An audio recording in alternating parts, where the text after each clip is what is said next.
नमस्कार दोस्तों। हिमाचल प्रदेश में राजनीतिक संकट के बीच सुखविंदर सिंह सुक्खू की सरकार एक समय के लिए तो बच गई है, क्योंकि कांग्रेस पार्टी ने अपने 6 बागी विधायकों को डिस्क्वालीफाई कर दिया है। अब आप कहोगे कि ये चमत्कार कैसे हुआ? जब 6 विधायकों को डिस्क्वालीफाई कर दिया गया है तो सरकार कैसे बची? डोंट वरी, इसी विवाद के ऊपर हम लोग डिटेल से डिस्कस करेंगे एंड इसके साथ साथ हम देखेंगे कि इन विधायकों को किस आधार पे डिस्क्वालीफाई किया गया है। यहाँ पे न्यूज आप देख पाओगे, Himachal Pradesh crisis, speaker disqualifies 6 rebel Congress MLA. ये वे विधायक थे जिन्होंने राज्यसभा इलेक्शन के दौरान क्रॉस वोटिंग की थी इन फेवर ऑफ बीजेपी, या फिर आप कहें कि अपने ही पार्टी के कैंडिडेट के खिलाफ वोटिंग की थी। तो इन 6 विधायकों को असेंबली के स्पीकर कुलदीप सिंह पठानिया ने डिस्क्वालीफाई किया है अंडर एंटी डिफेक्शन लॉ। जी हाँ, एंटी डिफेक्शन लॉ के तहत इनको डिस्क्वालीफाई किया गया है। तो सबसे पहले हम देख लेते हैं कि एंटी डिफेक्शन लॉ इस मामले में क्या कहता है। अब दल विरोधी विरोधी जो कानून है, आपको पता है 52nd कॉन्स्टिट्यूशनल अमेंडमेंट एक्ट के तहत 10वीं अनुसूची में जोड़ा गया है। ये बात करता है किसी भी एमपी या फिर एमएलए की सदस्यता को रद्द करने को लेकर। अब इसमें कुछ आधार दिए गए हैं जिन पे खरा न उतरने पर सदस्यता रद्द हो सकती है। जैसे सबसे पहला पॉइंट, यदि कोई एमपी या फिर एमएलए इंडिपेंडेंट है और फिर वो पार्टी को ज्वाइन कर लेता है तो उसकी सदस्यता रद्द हो सकती है। यदि कोई नॉमिनेटेड है और नॉमिनेशन के 6 महीने के बाद किसी पार्टी को ज्वाइन कर लेता है तो उसकी सदस्यता रद्द कर दी जाएगी। तीसरा पॉइंट है, यदि वह एमपी या एमएलए अपनी इच्छा से वॉलंटरली अगर मेंबरशिप को त्याग देता है, पार्टी की मेंबरशिप को त्याग देता है, तो फिर उसकी एमपी और एमएलए की जो सदस्यता है वो भी रद्द की जा सकती है। चौथा पॉइंट जो कि हमारे काम का भी है, ये कहता है यदि कोई एमपी या फिर एमएलए वोट करता है या फिर अपने वोट को एब्सटेन करता है from voting contrary to party's direction, तो भी उसकी सदस्यता रद्द की जा सकती है। आप ऐसे समझिए, जैसे विधानसभा की बात करें, अगर हिमाचल प्रदेश का ही हम एग्जांपल लेते हैं, हिमाचल प्रदेश विधानसभा की बात है और हिमाचल प्रदेश विधानसभा में कोई बिल यहाँ पे लाया गया है, ठीक है। अब यहाँ पे दो पार्टी हम मान लेते हैं, एक तरफ है बीजेपी पार्टी और एक तरफ है कांग्रेस पार्टी, ठीक है। सत्ता पार्टी यहाँ पे कांग्रेस है और अपोजिशन में बीजेपी है। तो दोनों पार्टी क्या करेंगी, अपने अपने विधायकों को यहाँ पे डायरेक्शन देंगी, व्हिप जारी करेंगी कि हमें इस बिल के पर्टिकुलर बिल के खिलाफ में वोटिंग करनी है या फिर इसके इसके पक्ष में वोटिंग करनी है। अब क्योंकि सत्ता पार्टी यहाँ पे कांग्रेस है तो कांग्रेस पार्टी क्या करेगी, अपने विधायकों को डायरेक्शन देगी कि ये जो बिल हम ला रहे हैं इसके आपने पक्ष में वोटिंग देनी है, ठीक है। और कांग्रेस बीजेपी पार्टी यहाँ पे क्या करेगी कि अपने विधायकों को डायरेक्शन देगी कि हमें इसके अगेंस्ट में वोटिंग करनी है, चाहे कुछ भी हो जाए। अब यदि यहाँ पे कोई विधायक अपनी पार्टी के डायरेक्शन को नहीं मानता है, क्रॉस वोटिंग करता है, तो उसकी सदस्यता रद्द हो सकती है यदि पार्टी चाहे तो, राइट। और वो डिसीजन कौन लेगा, यहाँ पे स्पीकर लेते हैं, स्पीकर ऑफ द असेंबली। अब हिमाचल प्रदेश का भी मामला कुछ ऐसे ही नजर आ रहा है। राज्यसभा का इलेक्शन था, आपको पता है, एक सीट थी और दो कैंडिडेट यहाँ पे खड़े हुए थे, एक बीजेपी पार्टी से थे और एक कांग्रेस पार्टी से थे। अब चूंकि कांग्रेस पार्टी के 6 विधायक यहाँ पे बागी हो जाते हैं और वो क्रॉस वोटिंग कर देते हैं, यहाँ पे आपको पता है कांग्रेस पार्टी के जो कैंडिडेट हैं वो हार जाते हैं। उनको मेजोरिटी होने के बावजूद भी, कांग्रेस पार्टी आपको पता है सत्ता में है और स्ट्रेंथ होने के बावजूद भी इनके कैंडिडेट हार जाते हैं, क्योंकि 6 विधायक यहाँ पे क्रॉस वोटिंग करते हैं। पार्टी के द्वारा जो डायरेक्शन दी गई थी कि हमने अपने कैंडिडेट को वोटिंग करनी है, ये लोग उसके खिलाफ में जाते हैं और यहाँ पे बीजेपी के द्वारा जो खड़े किए गए कैंडिडेट हैं उनको वोटिंग करते हैं। तो साफ साफ यहाँ पे नजर आ रहा है कि एंटी डिफेक्शन लॉ का ये वाला जो क्लोज है ये इनके ऊपर लागू होता है और इस आधार पे इनकी सदस्यता रद्द होनी चाहिए। लेकिन यहाँ आपको बता दूं, बड़ा ट्विस्ट है कि राज्यसभा के जो इलेक्शन होते हैं उनके ऊपर ये वाला क्लोज लागू नहीं होता है। तो आप समझिए, इन सदस्यों को जो इनकी सदस्यता रद्द की गई है उनके ऊपर ये वाला क्लोज लागू नहीं हुआ है, अर्थात क्रॉस वोटिंग के लिए तो इनको डिस्क्वालीफाई नहीं किया गया है।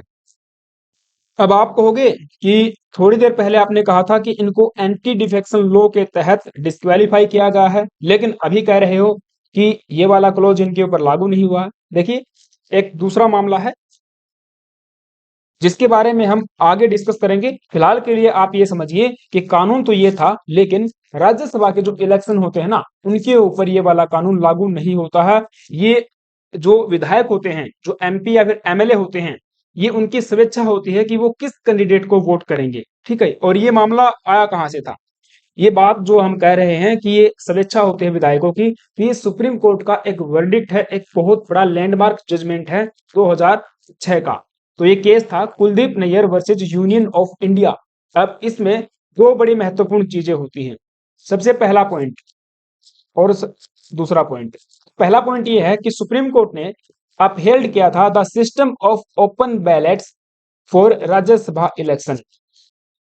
आपको बता दूं, राज्यसभा के सदस्यों के जो इलेक्शन होते हैं वो ओपन बैलेट पे होते हैं। जो भी एमएलए वहां पे वोट करने जाएगा, वो अपने पार्टी के एजेंट को दिखाएगा कि हाँ, मैं इस व्यक्ति को, इस कैंडिडेट को वोट यहाँ पे दे रहा हूं। तो ट्रांसपेरेंसी यहाँ पे होती है, और सुप्रीम कोर्ट ने यही कहा था। इस ये चीज लाने का रीजन यही है, if secrecy become a source of corruption then transparency has the capacity to remove it. हम लोग ट्रांसपेरेंसी इसीलिए लाना चाहते हैं ताकि यहाँ पे फॉरेस्ट ट्रेडिंग जैसे, करप्शन जैसे जो मामले हैं वो सामने आ रहे हैं, तो उस चीज को लेकर ट्रांसपेरेंसी होना बहुत जरूरी है। जो भी विधायक वोटिंग करेंगे, वो अपने पार्टी के एजेंट को दिखाएंगे कि देखिए, हाँ, हम पार्टी के कैंडिडेट को वोट कर रहे हैं या फिर किसी दूसरे पर्सन को वोट कर रहे हैं। तो ये ट्रांसपेरेंसी यहाँ पे रहेगी। एक पॉइंट तो ये रहा। दूसरी बड़ी बात सुप्रीम कोर्ट ने इस मामले में ये कही थी, N MLA an elected MLA of a political party would not face disqualification under the 10th schedule for voting against their party candidate।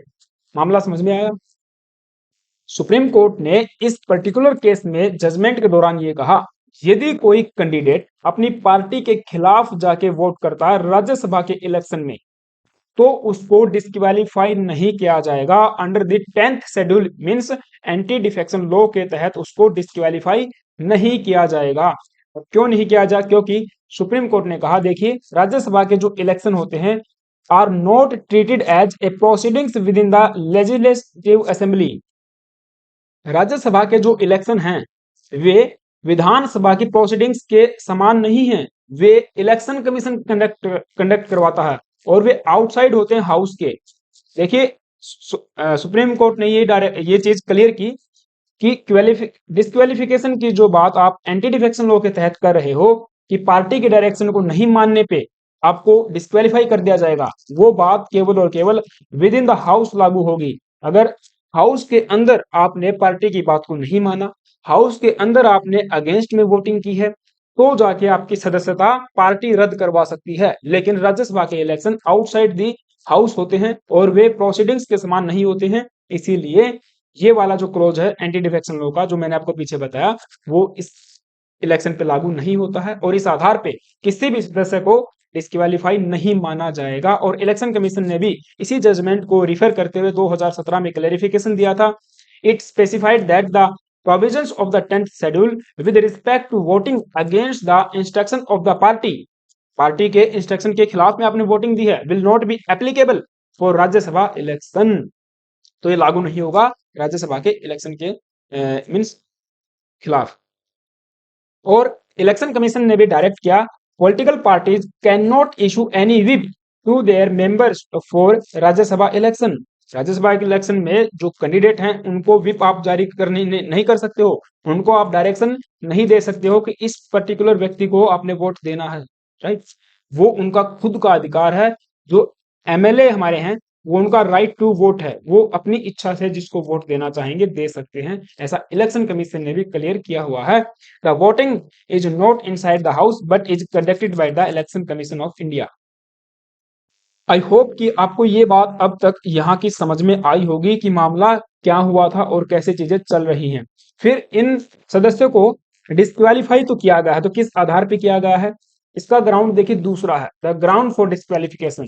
ये जो 6 एमएलए थे, ये एब्सेंस रहते हैं from the assembly when the state budget and the finance bill were being put to vote and defying a party whip to vote in favour of the government. यानी कि 29 फरवरी को budget पेश किया गया था, फाइनेंस बिल पेश किया गया था, और ये 6 सदस्य उस विधानसभा में नहीं जाते हैं। इस फाइनेंस बिल या फिर बजट के दौरान वे मौजूद नहीं रहते हैं और इसीलिए इनको जो है डिस्क्वालीफाई किया गया है। अब चूंकि ये वाली जो प्रोसीडिंग है ये विद इन द हाउस होती है, तो इसके लिए पार्टी जो है व्हिप जारी कर सकती है, इसके लिए पार्टी डायरेक्शन जारी करती है कि देखिए हम लोग बजट लेके आने वाले, फाइनेंस बिल लेके आने वाले हैं, जो ये भी बताता है आपको पता कि सरकार के पास बहुमत है या फिर नहीं है। ठीक है, तो फाइनेंस बिल के हमने क्या करना, फेवर में वोट करना, गवर्नमेंट के फेवर में वोट करना, अपने सदस्यों को, अपने विधायकों को पार्टी डायरेक्शन जारी करती है। लेकिन ये 6 विधायक क्या कर लेते हैं, एब्सटेन कर लेते हैं, विधानसभा में नहीं आते हैं। सो इस वजह से इनकी सदस्यता अब जो है स्पीकर के द्वारा डिस्क्वालीफाई कर दी गई है। तो ये वाला जो मामला है ये एंटी डिफेक्शन लॉ में मैंने आपको पीछे पढ़ाया भी था, राइट। तो दोनों चीजें आपको क्लियर आई थिंक हो गई होगी। Disqualified for defying the party with, और आपको बता दूं 15 जो बीजेपी के एमएलए हैं उनको भी टेम्पोरेरी बेस पे सस्पेंड किया गया है पार्टी की असेंबली की प्रोसीडिंग से, ताकि ये बजट जो है पास करवाया जा सके। अब हमने क्या देखा कि 6 सदस्य यहाँ पे रद्द हो चुके हैं, मीन्स उनकी जो सदस्यता है रद्द हो चुकी है। अब सरकार कैसे बची, तो आपको मैं बता दूं हिमाचल प्रदेश का स्ट्रक्चर कुछ ऐसा है। 68 टोटल वहां पे सीट हैं। अब गवर्नमेंट के पास कितनी रह गई, 34 रह गई, क्योंकि पहले जब इलेक्शन हुए थे 2023 में तो इन्होंने 40 सीटें जीती थी, कांग्रेस पार्टी ने 40 सीट जीत के इन्होंने सरकार जो है अपनी बना ली थी। अब 40 में से 6 यहाँ पे चले जाते हैं तो टोटल इनके पास बच गए 34। अब कांग्रेस के पास में 34 सीट हैं या फिर आपके 34 विधायक हैं। ठीक है, अब 6 सदस्य की जो सदस्यता है रद्द होने पे टोटल क्वालिफाइड मेंबर कितने बच जाते हैं, 62 बच जाते हैं। और इसका मैजिक नंबर आप निकालोगे तो आई थिंक ये निकल के आता है 31 प्लस में 1 इक्वल टू 32। तो मैजिक नंबर है यहाँ पे 32। अब आपको पता है 32 जिसके पास है मेजोरिटी है सरकार बना लेगा, तो कांग्रेस के पास सीधा सीधा दिख रहा है 34 सीट या फिर 34 विधायक इनके पास में है, तो मेजोरिटी में अब सरकार आ चुकी है। क्योंकि ये 6 जो विधायक थे ये डिस्क्वालीफाई हो चुके हैं, इनके स्थान पे अलग से बाई इलेक्शन होंगे। वो कब होंगे वो अब सरकार जाने। ठीक है, और पोजीशन में आप देखोगे तो बीजेपी प्लस में आईएनडी इंडिपेंडेंट जो 3 विधायक हैं वो मिलाकर भी टोटल 28 ही बैठते हैं। ठीक है, तो ये इस तरीके से इन्होंने सरकार अपनी बचा ली है। तो ये मामला था, ये इश्यू था। आई होप कि आपको चीजें समझ में आई होंगी। ऐसा है तो प्लीज वीडियो को एक लाइक करना, और हाँ, चैनल पे आप नए आए हो तो एक यार सब्सक्राइब करके जाना, आपसे रिक्वेस्ट है। Thank you guys, have a nice day.